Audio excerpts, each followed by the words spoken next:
We see a lot of familiar faces, some new faces, so thank you all for coming today. We are very excited to have you today. It's a very good day for us. It's a new era that starts today, and today is an opportunity to meet you all.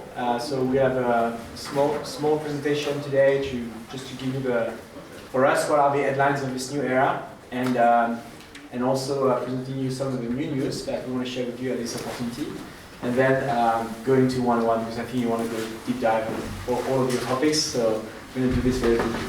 My name is Alban de Charlotte. I'm leading the business and sponsorship for Europe. And let me introduce you to Diego, who is leading live events for us.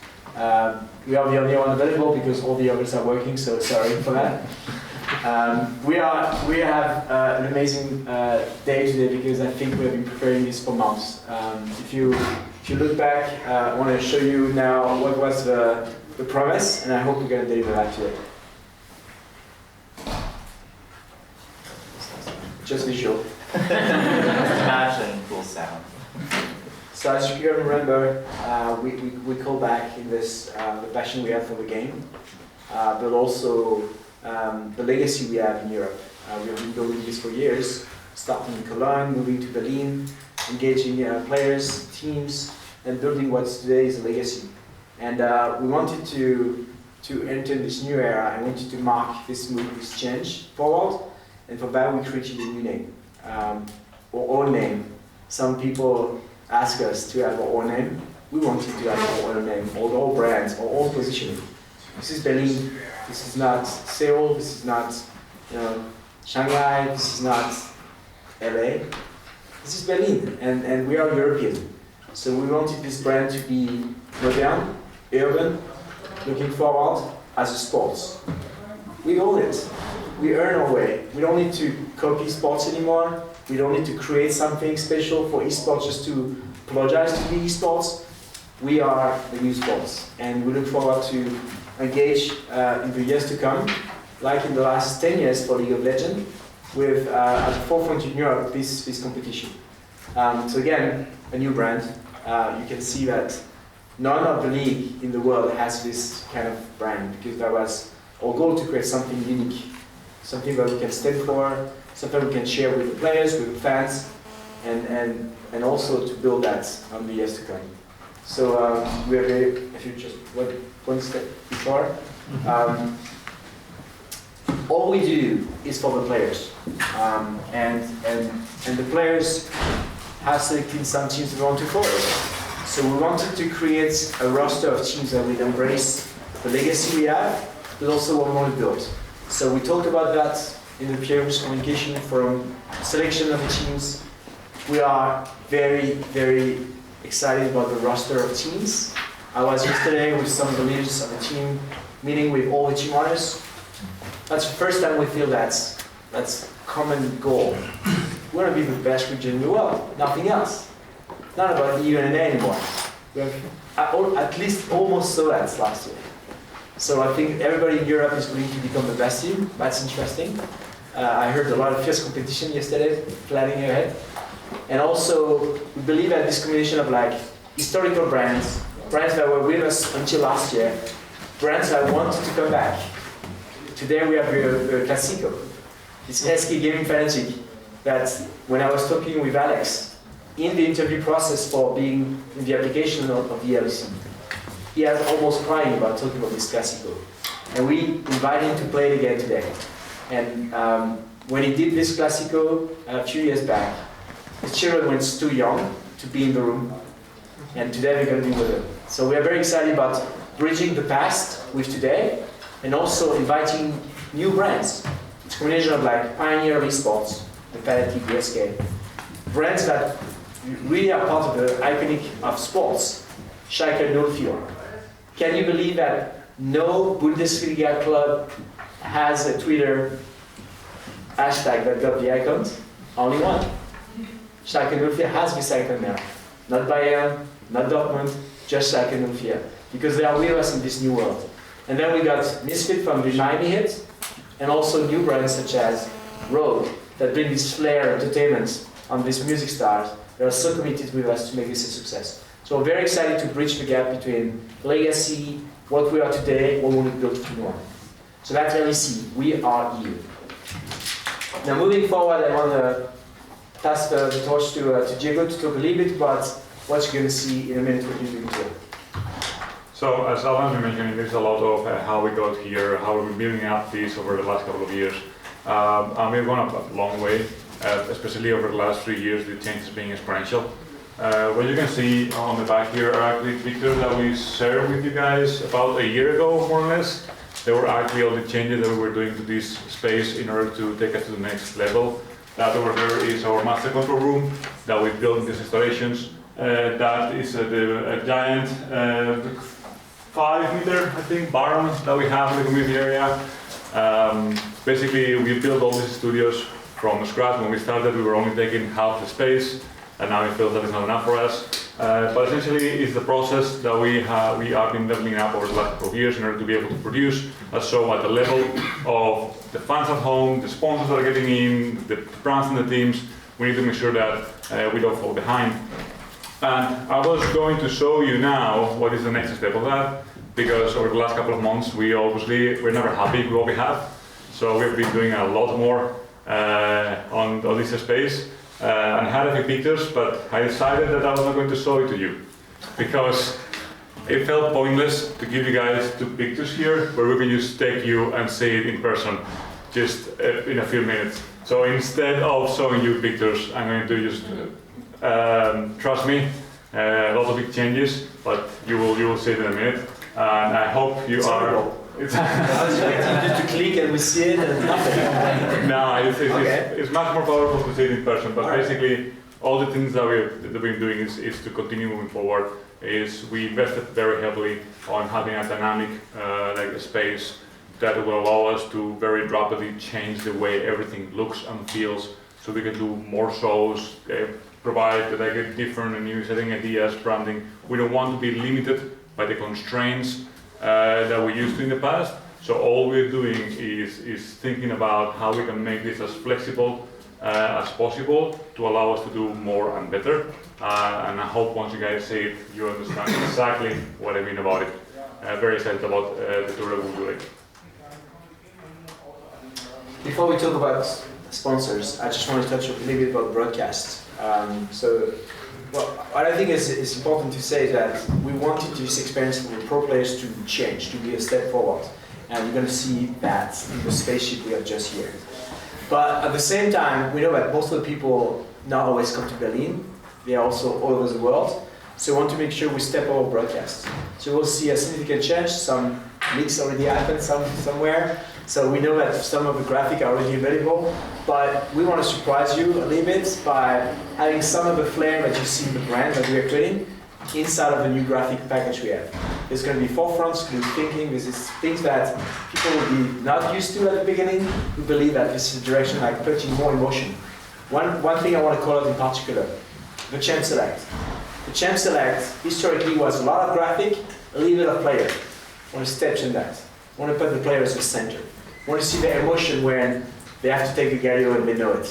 We want to feel that, and we're going to put much more emphasis of the reaction, the emotion, and that's why, like no other esports in the world, it's all about the emotion, the faces, the people, because that's what we use is really what makes us connecting with them. The second thing I wanted to talk about is that historically in Europe we had a lot of like fragmentation due to the languages. So we had like the English broadcast, which is controlled and produced by us here, by Reuters, and then we have partners all over Europe that help us to connect with people that want to engage in different languages. And there were sometimes a lot of differences, not only between the English broadcast and the local broadcast, but also among the local broadcast compared itself to themselves. So I think what we wanted is to elevate that. So we selected a few partners who we believe could work with us to elevate their game, and we decided to invest a lot. So copying some best practices from the sports world, we invited all the media partners to come here. And we did a full day workshop with them, working on how can we work better to make sure that for every single country where we elevate the content. So we share on the stories, we share the creatives, and we share also ultimately the partners that will support this broadcast. So that is very important, and so that's why you can see that for the 5 partners we have, gaming, Polsat, which is our new partner in Poland, Summers in Germany, PG Sports in Italy, and LVP in Spain. We really have a step forward in terms of how much we work together. That was fun. Podcast. No, I'm late, I know. So now we're going to talk a little bit about brands. That's my topic, I'm sorry. I'm super passionate about it. So I want to give you some words about how we approach this. Everything I write is about the players. So if you think that we're going to just try to get brands at any cost, absolutely not the way we think. And everything we do is thinking about what is the way the players will think about it. And for that we have like basically basic guidelines like, is it meaningful the way we're going to associate this brand with this community and with this broadcast integration? And it's not about like meaningful in terms of like people understand why this brand is talking about that with all game. It's also, is the execution talking to the players? We're not talking to the consumers, we are talking to the player first. And that's something very, very essential. And you can see an example of that with this campaign we did last year. Can you believe that we would have a brand that wants to be associated to the First Blood one day? Yes, we had that last year. We had a blood bank in Netherlands that were desperately trying to get a donor of blood, but decided to go with us for the finals in Madrid and do this campaign. And I'm super, super happy to share that this is one of the most successful campaigns in the history of the blood bank in Netherlands. They are very excited to work with us again. They are asked by all the blood banks in the world how they can do it. And this is all like the feedback from the community. Because we would have not had this feedback from clients if actually the players would have been excited about seeing a brand like that, which is super institutional, known for a very traditional way to engage with the audience, talking directly to the players in the way they understand it. So this is for us the North Star. This is how we want to work on brands, and I think we're in a position where we are attractive to brands, so we can be selected. Esports is like everything that a global international sports wants to be. We're global, we're digital, and we're engaging a young audience. Every advertiser dreams of that. We, as esports, offer that. And inside esports, I think League of Legends, we are privileged because it's the #1 esports in Europe, from far. It's obviously hyper stable, sustainable. Not everybody has 10 years old experience of like talking to the players, building this relationship, engaging them. And of course, we're family friendly. I mean, we are PG-12, we don't have like headshots, we don't have like weapon like that. So we are lucky to offer that to brands. That's why we can be that selective. And very meaningful in the choice we made. We have a conversation with the people from broadcast, we have a conversation with people from publishing, the guy from the game, always making sure that collectively we feel good about what we offer as an experience. Because we always say that players don't come to watch ads. Players come to watch the game that they love and the entertainment they love. Sometimes it's an ad. So all the ads we put there have to add at the same level. Just what is next is like few logos. So I'm going to talk about the partners that decided to come with us. We are super happy to have Alienware joining us as the lead computer and display for the years to come. It's a multi-year partnership that we have. It's not only Europe, it's something that has been decided also for the global events, for a league in Los Angeles that I don't know, and in Europe. And obviously we are super happy because they're going to help us not only for the professional side, but they are very committed on the fan side. So we know that these partners want to step up the way they're going to go over and beyond the broadcast to engage in particularly during the events. Kia is a very, very modern brand. We felt it was probably the best brand, best fit for us in the story we want to tell about this new league and this new era for European esports. What they do with us is the first step in esports. And it's, I know because I was part of the team at Coca-Cola that decided to go in esports a few years back. That is kind of a bold move when you're a marketeer to decide to go into this crazy world that you have to explain to your boss. So I think for us, we are very privileged that decided to do it with us. And we did it also because we feel that the way they do it is really the way they did the partnership with UEFA on Europa League or on Euro. They really do want to embrace at the European level, building something specific for Europe that is not what we do in Australia or not something what we do in NBA. It's something they decided to do for Europe, and they decided to go with us, which we are very honored to work with them for. On the other side, you see also some of the partners. Some of the names have been announced already in the last days. And Shell, obviously, it's a brand that I can talk about in a few seconds when we show you what we're going to do with them.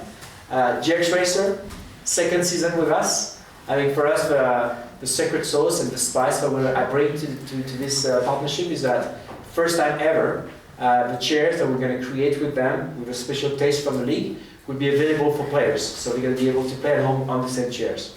And then finally, Logitech, which is very exciting for us, is a brand that will introduce itself more in details next week, but basically wants to be really the brands that allow players to engage during the events. So we're going to do a lot with them. The last word for Foot Locker. We want to bring a bit of fashion. We don't want to be like any other league, and this is just the beginning today. You're going to see on the next slide that we will bring a bit of distinct, fashionable aspect, not even to the casters, but also to the referees. So some few things there. Just one word about Lagardère. Lagardère is a partner, but not the same kind of partner that the other ones. They are the partner that allow us to have partners. So it's a sponsorship agency. They are specialized in introducing brands to projects like ours, and we decided to partner with them. It's a very, very experienced agency with a lot of networks across Europe and all over the world. They're going to help us introduce and explain esports to brands as a sport. We love that because after the work we have done on football, on Olympics, on different sports, we believe that being part of their roster and working with them alongside, introducing them to the right people on the brand side, will enable us to explain better what we do with our players and with our community and how passionate we are about it. So we are very thankful for this partnership. It's a multi-year partnership again, and it's a decision that we do to have them to represent us. Some few pictures on the next slide, just to give you just a teaser. I show picture, not like Diego, you can see. So Alienware will help us in the big plays. It's all about celebrating the best moments of the game. Kia, very inspired, I have to say, I still with pride by what they do in NBA. So we're going to celebrate the play of the game, and we have some more ideas for the roadshow that, of course, I'm not going to talk about. For Shell, the power play is something we are very excited about. I think it was a session where we don't want to talk really about the product, but to celebrate the game. That was for us meaningful integration. They also have a very, very big commitment to the players, especially in Germany. So in Germany, we have a special loyalty card where the players, every time they purchase like a Coke or any other brands at the gas station, they will be able to unlock some digital rewards from the game. So we believe this is part of the evolution of this brand that is not only like what they do historically, but also what they want to become as a retail business. And finally, we've got our best model here as a referee, the head of referee, Ellis, and he's representing the brand very proudly. First time we have a referee, a partner here, and we have many more to come, obviously. It's a fashion brand, so the referee was just a week from the beginning of the season, but we have a lot of ideas about how we can bring a fashion touch that only Europe is able to offer because we are different. We are EU. So now I want to give the mic to Diego to talk about the events. Yeah, you can clearly see how he works on BD. He has a way with words and could be speaking forever. I will try to be more concise. Sorry. So good. No, just kidding. So now we keep on, in the same vein as I mentioned, we keep on evolving in all the aspects of what we do.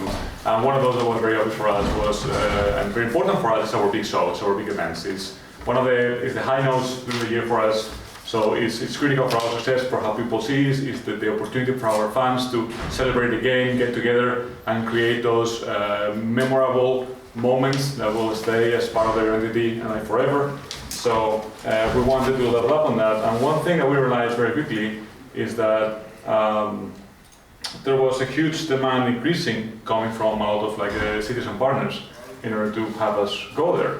So this basically is what makes us think about engaging in a different way with all those cities and all those venues and the way we look at how we do our shows.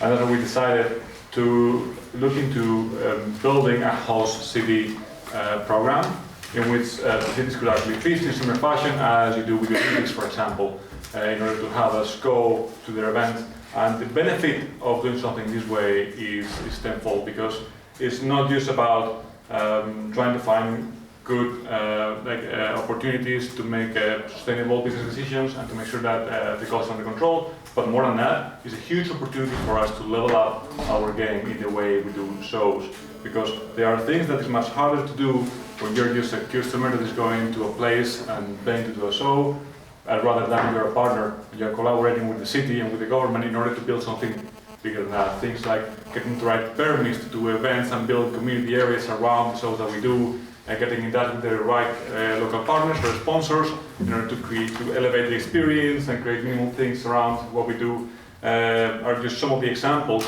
that being able to collaborate much more closely with the city allows us to do and level up everything around our show. And that's why we decided to look after a good partnership, and we landed with Person, Con and Wolf. Person, Con and Wolf Sport Practice, they are the leading advisor when it comes to host cities, host nations and public investments in sport and entertainment. They have experience in this aspect, for example, actually with the Olympics. So they are very experienced in this area. They are the result of a recent merger that happened between Boston and Sports and the award-winning communications agency Con and Wolf. This actually came up yesterday. It's big news for them. We're very happy, and so far the work with them has been fantastic. We knew there was going to be demand on this, but we didn't expect that degree of demand when it happened. We got over 150 different cities in Europe reaching us out in order to get the documentation and the RFP process, because they wanted to know and they wanted to get involved. We follow up. We hosted a massive workshop in our roadshow in Madrid, in which we have over 30 representatives from different cities across Europe that came over to watch the show and to talk with us, get to know us, and see how they could have and replicate that experience in their cities. It's been so successful that at the moment I will go in a few minutes and announce the first close deal that we have, where we're going for the first show of the LEC and the first event that happens through this process. But we are also very, very, very close to finalize not only 2019, but also 2020. That's how far we've been able to go. In fact, we are already looking into starting a new RFP process for hosting our shows in 2021. And we're looking at February in order to start that. So very, very, very happy around the way this is working. And before going ahead and announcing the location, there's something I want you guys to see, and this time it's a picture. We've been talking a lot around evolution and change and how much we've been growing and evolving. So this that you can see over there, that's a picture of Madrid, the spring finals that we did in 2015. It was a fantastic show, but you can see here right now the same location 3 years later for the same show. We went back to the same venue, we did the same show. The only difference between these pictures is 3 years, and you can clearly see the evolution that happened in what we do and how we do. So it's in all the aspects we're looking at moving forward. And side by side, it's even easier to see the difference. Again, this is the same show, this is the same location, just 3 years apart. And that over there was 1 year later, 2016, Rotterdam. That's actually where we're going for the first LEC show. We're super happy to announce that Rotterdam wanted us back. Just wait, we go to Peter right away. So, we are super excited about being able to go there again. We are super excited about also being able to show everyone what 3 years can make of a difference when it comes to how fast we're evolving and what's the next step for esports and for the LEC. So, yeah, we have great moment for us. We have been very, very privileged to receive great support from the city, from the venue itself. It's known as the youngest city in the Netherlands. and they demonstrated their passion for the game, for esports, and we look forward to go there with a renewed commitment from the city and the region to make the experience for the fans from the country, but also for the one traveling, unforgettable. This is all we got for you today. We know that the studio and the games will be awesome, so we didn't take a lot today. But if you have any questions, please feel free to give it to us now. Yeah? Anyone else? Okay, so Fernando Cardentes for Sport Maniacos. I remember Dustin Beck saying in 2013 that the leagues were not profitable, and throughout the years we've seen Riot Games being very picky with the brands that they work, because we want to protect the brand of League of Legends and everything. And now we are seeing a lot of partnership and sponsorship coming up. So I'd like to know what was the shift in the partnership direction that Riot Games is taking, and why now we are seeing a lot of partnerships instead of keeping the same way as years before. I think it's a combination of things. One is like we can see that the brands are changing. Lots of brands are looking at esport as an opportunity, but without a real commitment on the long term. It was not seen as a real sport. Now we have a conversation with big brands that are ready to commit on the long term, invest not only as a media, but also as a platform to engage with the community. So I think the way brands behave with us has changed significantly. We have been very protective, and now we see it's a moment where the brands are starting to have the right approach, and we are very protective. We have a guardian of our community. We only let the brand in that we believe are the right approach. Second thing is obviously us. We are changing also. We are opening the idea of investing in the long term. What was kind of like a way to promote the game is now really a sport, and we want to see the long term, and we believe that the brands could bring added value to the fan experience. They are part of the show if they do it in the right way. So I think we are changing our mindset on that, and we're evolving. Some new teammates are also coming from sports, like me, but bring also a different point of view of the way brand could bring value to the experience. The first thing that is very specific to Europe, I would say, is the long-term partnership. It's not anymore Riot and the brands. It's Riot, the teams, and the brands. Because we have entered in a long-term partnership with 10 team owners that invested time, effort, sweat, blood, but also a bit of money in this project. And the terms of this partnership are that they invest in us to step up the quality. They invest in themselves also by creating new, stable and long-term investments. And we will share with them the revenues of the league. And therefore, responsibility is not anymore us saying, we don't need it or we don't want it. We have committed to these partners that we're going to also grow the league as a business, and we're going to grow it in a way that we can sustain this investment that the team has made. So it's not one. I would say it's a combination of things. The evolution of esports, the perception of esports as a sports, the evolution of Riot, having esports really being a big bet in the long term, and the way that Europe has decided to invest in collaboration with the team. We'd especially like to thank Krzysztof Buchnowicz, Etienne, Thomas Göttel, Dominik Bolze, Lazy Raven, Erich Althaus, and Macic for your support, and of course all the other people whose names you see scrolling past you on the screen right now. Without you, our work wouldn't be possible. Thank you.